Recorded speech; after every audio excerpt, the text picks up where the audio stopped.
Bonjour les filles. Aujourd'hui, je vous présente une carte où je vais colorer au vélin. La première étape, je vais vous donner quelques petits trucs si vous n'avez pas de gros blocs en acrylique pour étamper un arrière-plan. Alors, vous mettez votre encre et ensuite vous ajoutez la pièce à étamper. Et pour protéger vous-même, vous mettez un papier, je dirais, qui est à jeter. Et c'est fait. Vous avez étampé votre arrière-plan sans avoir besoin du gros bloc d'acrylique qui est plutôt cher. Alors, j'avais envie de faire une image coupée avec ma Big Shot, mais j'avais pas d'image qui correspondait.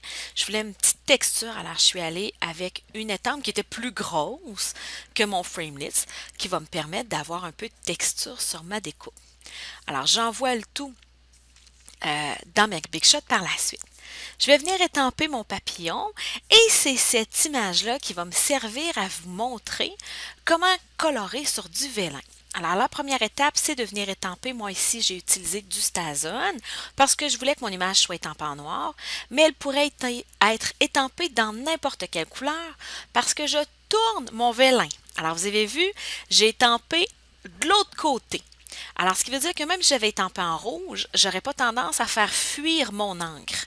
Alors, je suis venue colorer mes images en dessous. Alors, vous tournez vraiment votre vélin.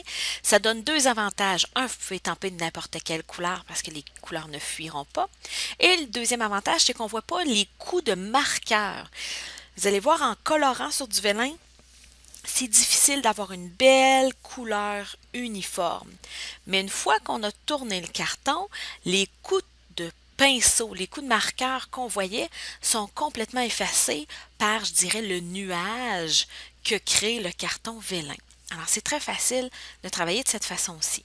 Alors, moi, ici, j'ai le luxe, j'ai la chance d'avoir le Framelits. Alors, j'utilise ma plateforme magnétique, ce qui veut dire que quand je viens ajouter ma deuxième plateforme transparente, ça ne bougera pas. Alors, c'est vraiment le gros avantage que vous avez avec la plateforme magnétique.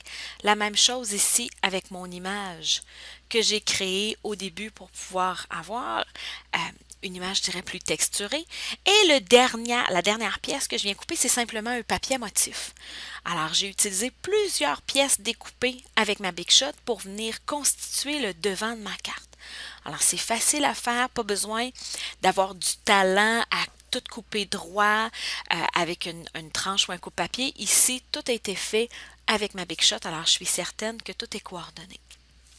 Pour ajouter un petit peu de texture à ma carte, je suis venue utiliser des stampins dimensionnels. Ça me permet de surélever des pièces, alors la carte paraît, je dirais, un petit peu moins plat. Pour coller du vélin, il n'y a pas de miracle. On voit n'importe quelle sorte de colle en dessous du vélin. Mais une fois qu'il est coloré, je dois vous avouer que les mini glue dots, une belle job. Alors, vous ne verrez pas vraiment votre mini glue dot parce que c'est caché par le coloriage que vous avez fait dessus. Il ne me reste que venir ajuster avec le reste de ma carte. Si vous avez des questions sur comment confectionner cette carte ou toute autre carte que je vous présente, vous pouvez me joindre sur mon site web à carterieartisanale.com.